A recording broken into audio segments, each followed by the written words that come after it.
Welcome back to another unedited episode of Andromeda 6.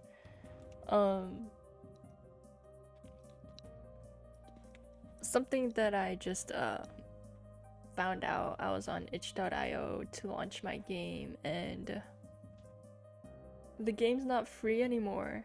It's $14.99, which is, I don't know how that's gonna affect my gameplay because I've been playing the free version, and I don't know if it auto updates to it becoming a demo, or if since I got it before it became paid, if I can just continue playing, but we shall see.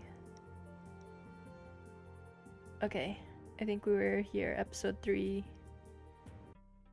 Yeah, so hopefully I can finish this gameplay, but it kind of sucks if I can't, but whatever. So far, what happened? Oh yeah, spoilers if you haven't played this or watched any other gameplays. I woke up on a ship with amnesia. I met all the love interests, and you find out that I'm actually, or in-game me is actually the princess of this planet, and there was a coup and my whole family died.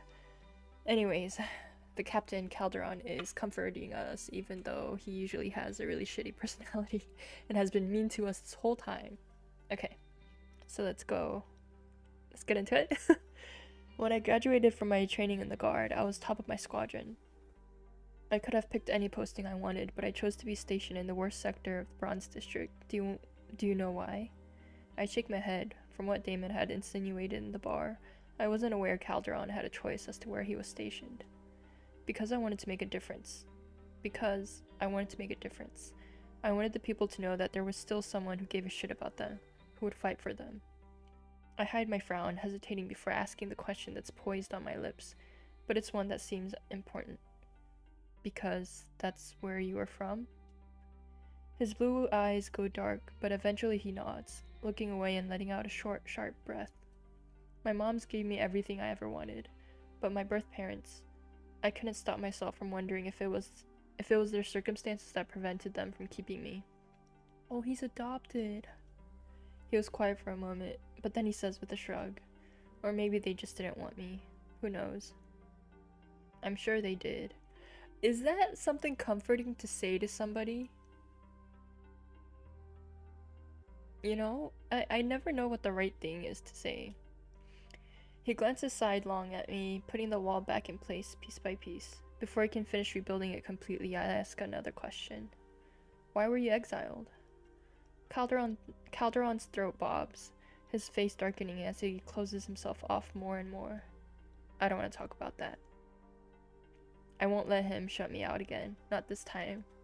Calderon, please, tell me. He stops to study me as if deciding how much he wants me to know. I see the moment he gives in when a breath of air leaves him and his shoulders slump in defeat. I wasn't exiled initially. I was awaiting my execution. You what? Accused of the murder of Lord Oberon, the king's uncle and the head of the Crown Council. My eyes widen on the man in front of me, hardly believing what I'm hearing. I remember Lord Oberon's death. Oberon. I remember attending his funeral with the rest of my family, and how my father had taken the loss particularly hard. They said his murderer was caught and being brought to justice. Back then I didn't care to know more. I never liked my father's uncle. He was mean and cruel, and was hated by the people almost as much as the king himself. But Calderon, it can't be true. You murdered him? He gives me a look, offended that I have to even ask the question, and immediately I feel guilty for doing so. Hey, I mean, I can be curious. No, it was a setup. He doesn't reply for a while, pacing instead toward the panel on the far wall and scanning the controls. When he does speak, his voice is low, barely audible above the beeps and whirs of the bridge. I cared about those people in the Bronze District, but I was the only one. When I started pushing for change, others saw that as a problem. I was betrayed by those closest to me and used as a pawn in Jess Sovak's scheme to get rid of the biggest opposition to his claim and infiltrate the Crown Council from the inside. You knew Zovak? No. Not until Aya busted me out of that prison and told me who was really behind everything everything I was accused of. Couldn't you have told someone? Cleared your name? Zovak already had the council in the palm of his hand. Who would have believed me? I swallowed hard, knowing that what he says makes sense, but hating the injustice of it anyway. I had a lot of time to think while I was waiting for my death. A lot of time to wonder where things all went wrong. Timeline-wise, I'm not really quite understanding. Like, I don't know. And what conclusion did you come to? That I trusted the wrong people and that I wouldn't make the same mistake again. Suddenly, the captain's distrust makes a lot of sense to me. He was hurt, plain and simple, and all he's trying to do is make sure it doesn't happen again. Who betrayed you? Don't tell me it was my brother. I think we've spoken about it enough. Who was it? Who? I nod. He had already told me so much more than I had ever thought he would. What about the bounty then? What's the deal there? It's simple, really. When Zovak found out I had escaped and assembled a crew, he put out the hit on the lot of us. That's what I'm saying, like, what's the timeline? Like, my uncle died. There's a funeral. He gets caught as the scapegoat, gets put in jail, waiting for execution. Zovak does the coup. But wait, before the coup, somehow Calderon escapes with Aya, creates a crew, and they've been together for how long until the coup happens? Because the crew seems really tight-knit, but at the same time, everything is happening so, like, close together. I don't know. His followers see him as their champion, the protagonist in their little story, banishing the evil king and taking the throne as his own. Sounds familiar as to what's happening in the current political climate. But the people, the ones who have suffered long and hard enough, see him for what he truly is. A tyrant, pushing those on the lowest ring down further still and calling it salvation. Sounds very familiar. It takes only a spark to start the flames of revolution, as Zovak well knows. That's why he wants us gone. So you'll fight him? I'll do whatever I can to pull him from the throne. To pull him from the throne when the time comes. We have to do something. But we're only 6 against an entire army. 7. Would you fight with us, princess? He calls me princess! This is what I'm saying. I love Calderon gets so nice after he finds out that we're the princess. I'm not much a fighter. Yes, I'm not much of a fighter. I'm gonna be honest, that's what I would say, so that's what I'm gonna do. I'm not much of a fighter. I'm afraid I haven't had any real training. Had any real training. I'm not sure how much help I'll be when it comes down to the wire. As long as you're with us, that's all that matters. If I recall correctly, you've already secured your place on the crew. It's yours for as long as you want it. That's what I'm saying, like, it's only been, what, maybe a couple days with this crew? And I already, like, secured a place. Maybe it's because I'm, like, not very trusting of other people. Is that a me thing? I don't know. Yeah. I think of the second in command who might have a different view on the matter. Damon is under my command as long as he's on the ship. I can't make excuses for his behavior. The things he's had to do to survive are brutal, and he's become ruthless because of it. It doesn't surprise me that that was his first instinct. Yeah, and his first instinct was to save the crew. Like, I totally get that. I'm not about to make Zovak's job any easier for him, and I know the crew would agree with me on that. All of them. I don't say it out loud, but I hope he's right. A sound goes off on the device around his wrist, and with a movement of his arm, he brings up the hollow screen and scans the words in front of him. Riona is waiting for you in the infirmary. She wants to do a checkup. I'm okay, she doesn't have to worry. He gives me a look, and I know at once that I'm fighting a losing battle. She will anyway. Put her mind at ease, or she'll be on both our backs about it. I start to leave, but before I make it much further, he calls out to me one last time. Tomorrow we'll be deciding our next move. You'll have a say in the decision if you want it. I give a nod, knowing my status as Princess of Goldus will be a contributing factor to whatever comes next. With a last goodbye, I leave the captain on the bridge and head toward the infirmary before we both incur the wrath of the Talari medic. The doors of the infirmary hiss as they open and admit me to the room, and Riona's head snaps up from where she's seated in front of her terminal. She gives me a soft smile, standing to greet me. I was beginning to think Calderon ignored my message. Does he do that a lot? She chuckles, her blue lips widening to reveal most of her teeth. More than you'd think. I pace further into the room, glancing over the various plants and specimens that cover the cabinets and desk. He said you wanted to do a checkup?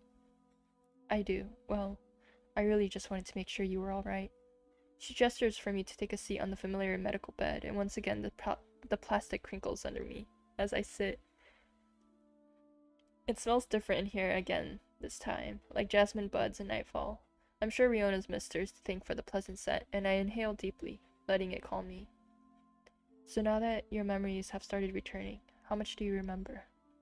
Bits and pieces. They seem to be coming back easier now, but some are still fuzzy. Riona takes her medical wand and lights the tip, checking my eyes first and then my ears before she takes my temperature. Any pain? I have a headache, but that's it. She sets down her wand and goes over to a large cabinet. After shuffling around in it a little, she comes back with a small container.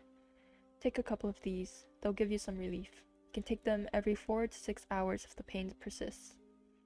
She fills a glass with water and hands it to me, and I swallow down a couple of the pills. Almost immediately, the ache in my head begins to dull, and I hand the glass back to her with a grateful smile. I'd like to do some scans over the next couple of days. They will take a while, but it will give me a clear view of what's going on in that head of yours. I nod, and she gives me a gentle smile, placing a comforting hand on my arm. I can't imagine what I can't imagine what you must be going through right now.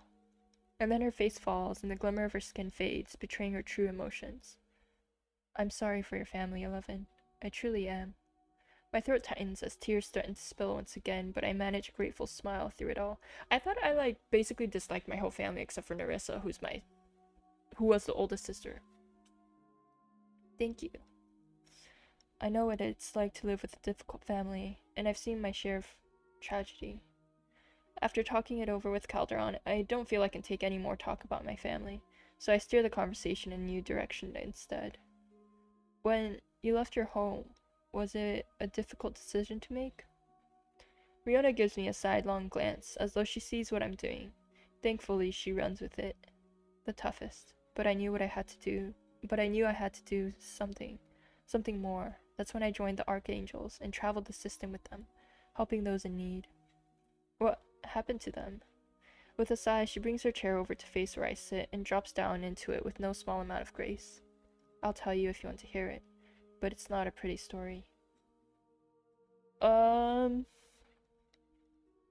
I'd like to hear it because I don't remember it, but also I want to get through the story. I want to get through my route, even though technically I haven't chosen who I really want to pursue right now.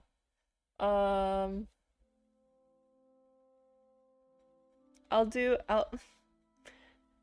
think today, because I'm really scared that that demo update is gonna stop me from playing finishing Andromeda 6. I'm just gonna do everything.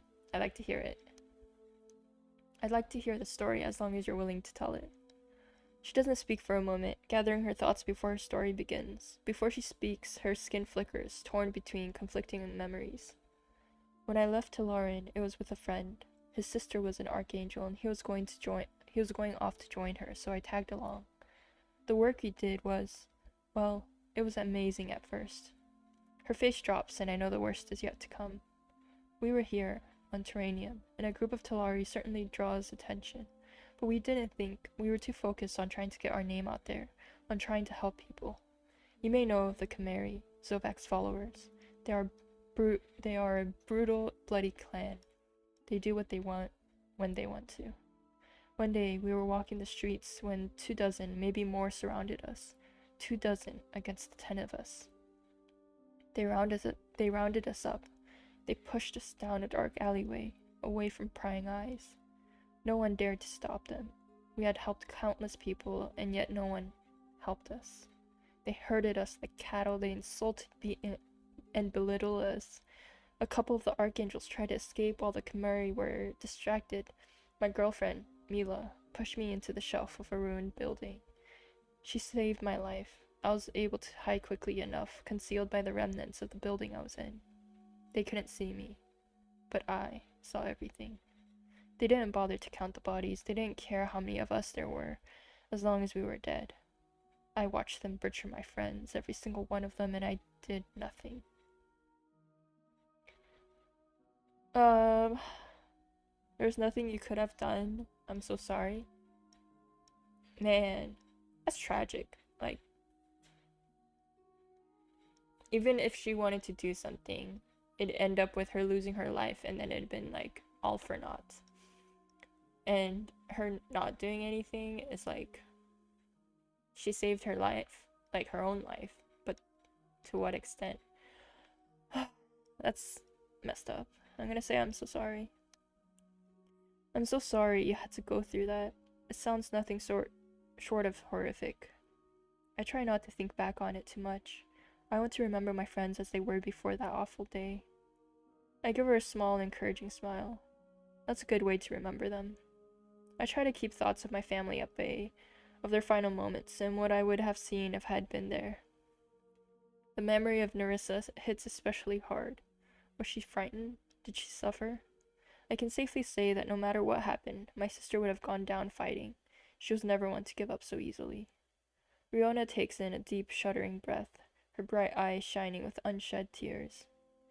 I can't remember how long I hid there, terrified to leave in case they came back.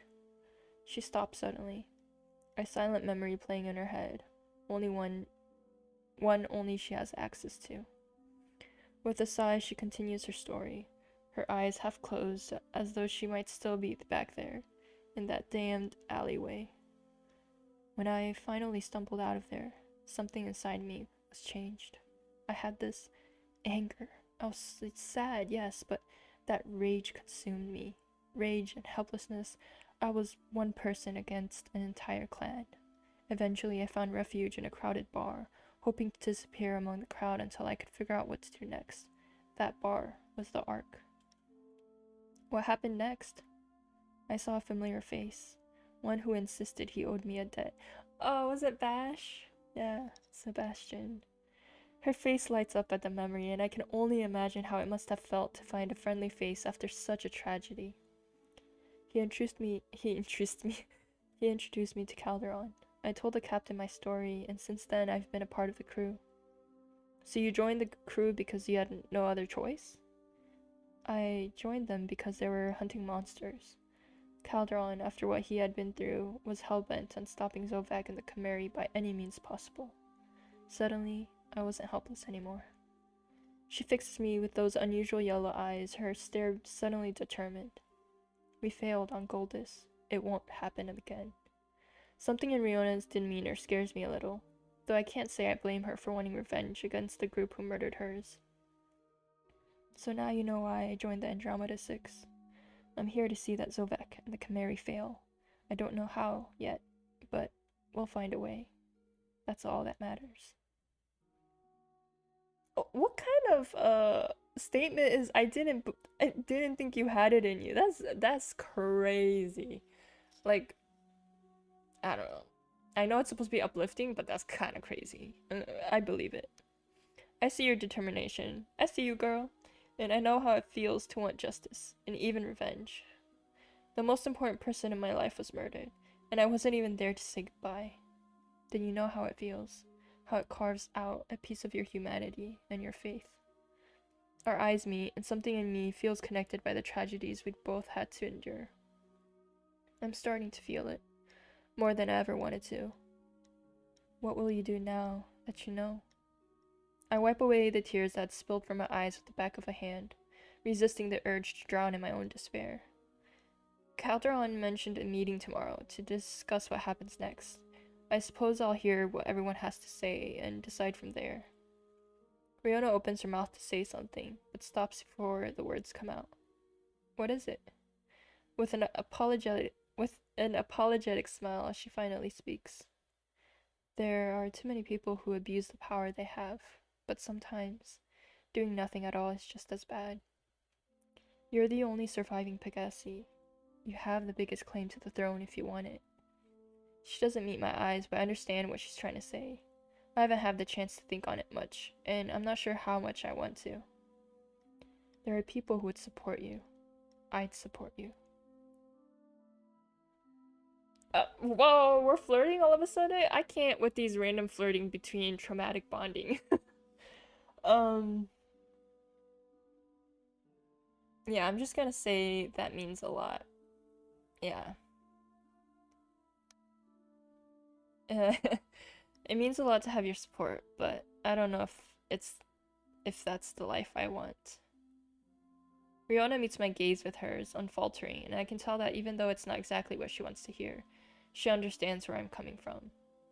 It's not something I've thought about yet, to be honest. It's not something I thought about ever.